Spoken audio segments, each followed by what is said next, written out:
revealed Trump's grand energy war strategy that collapsed as he takes sudden U-turn and pushes toward a deal with Iran. Reports say the US is using regional mediators to keep diplomatic channels open even as military preparations continue. Both sides have stepped up military warnings, fueling fears of a broader confrontation across the Gulf. The Gulf remains on edge as Washington and Tehran harden their positions amid renewed hostilities. Iran has warned that any country supporting further US military action could face retaliation. Donald Trump could consider a large-scale military strike to pressure Iran into changing course, according to former US envoy Richard Schmeier in comments to Al Jazeera. Schmeier said Washington may choose to escalate military action in an effort to deter further Iranian moves across the region. He also warned that any further escalation by the United States could trigger retaliatory Iranian strikes across the Gulf.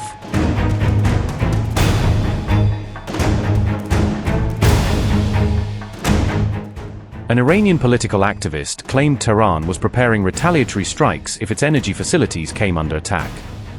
Ali Golaki said Iran could respond by targeting critical infrastructure across the region as well as inside Israel.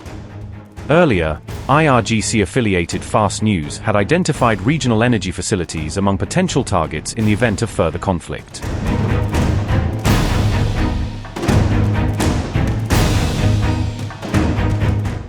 Iranian Foreign Minister Abbas Araghchi held separate talks with Pakistan's army chief and Turkey's foreign minister on August 2. Araghchi warned against any new US military attack, saying Iran would respond decisively to further aggression. Former Foreign Minister Manouchehr Mottaki said any negotiations with foreign powers required approval from Mujtaba Khamenei. Mottaki added that Iranian negotiators had also sought authorization from the late Ali Khamenei before entering major talks.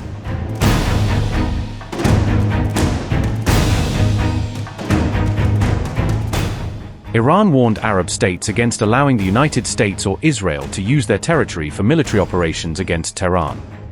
Tehran said it would target any location used to launch attacks or military operations against the Islamic Republic. Iran's foreign ministry said the country's armed forces would continue defensive operations at full readiness. The ministry said Iran remained committed to defending its sovereignty, territorial integrity, and national security against any threat.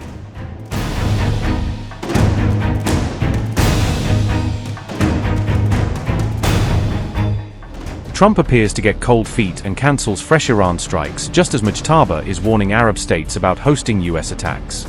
Iran strike cancelled. Another dramatic Tucko Bowl moment from Donald Trump as he pivots from threats to talk of deals. Trump says he called off a planned attack on Iran after being asked to pause by Tehran and other Middle Eastern countries. Trump claims the US, Iran, and regional states have agreed on the perimeters of a new deal to end the war. In a Truth Social post, Trump vows that the deal would fully reopen the Strait of Hormuz and end Iran's nuclear threat.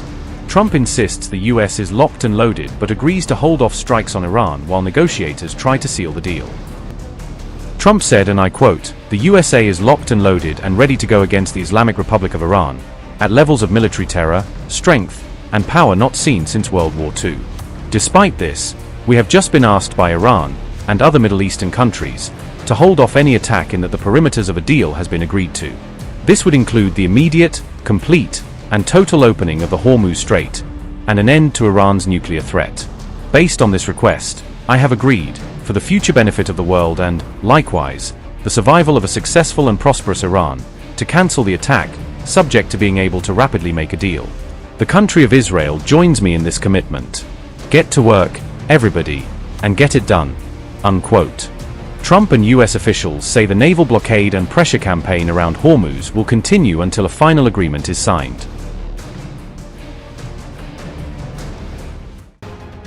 IRGC-affiliated Fast News on July 31 listed major energy facilities in the Gulf and Israel as possible targets for retaliation. According to Iran International, the list covered energy sites across the Persian Gulf and offshore Israeli gas fields. The IRGC warned that all of these facilities sit well within the range of Iran's missile arsenal, making them legitimate targets.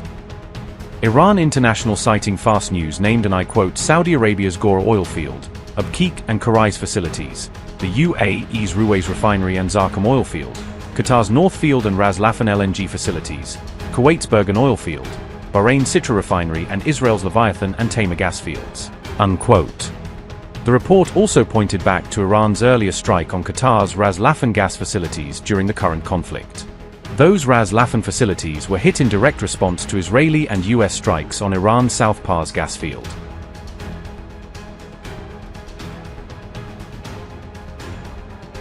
On July 31st, Iran reacted angrily to reports that the US and Israel were weighing strikes on its energy infrastructure. A senior Iranian security official blasted the idea of such strikes as a kind of madness, warning of massive retaliation. Tasnim, citing the official, said, and I quote, "Iran has prepared extensive response plans that include targeting critical infrastructure of Israel and US energy infrastructure in the region, and that Tehran is prepared to carry them out." Unquote.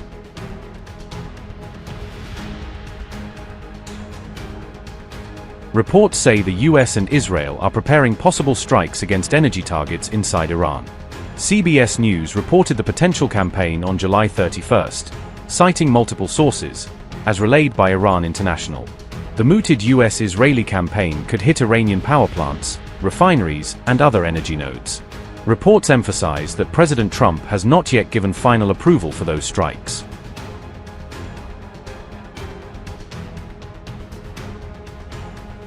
Trump has ordered a new round of strikes on Iran that could start as soon as this weekend, according to officials.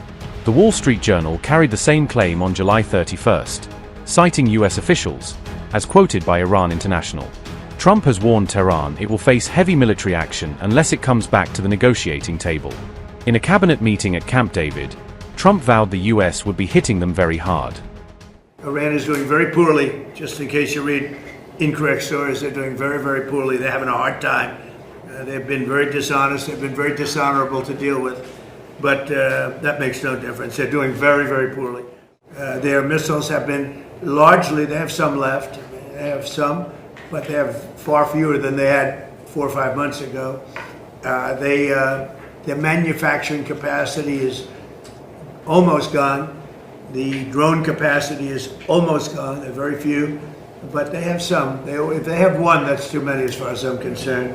On your orders, we started in March 2025. In December of 2025, the largest bank in Iran collapsed.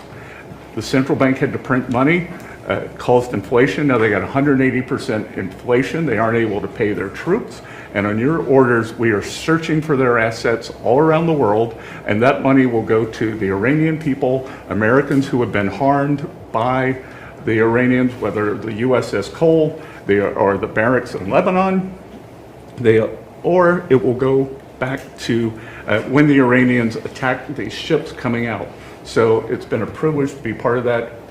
What is the status of talks? Who from the administration? Well, they always want to talk, but they break their word so often. Steve is talking, Jared. We have very good people. JD's involved, very strongly involved. We have great people talking. Marco's involved. They say talks aren't happening. Very good people. We have the best people. But they'll make a deal. As an example, we'll talk about nuclear.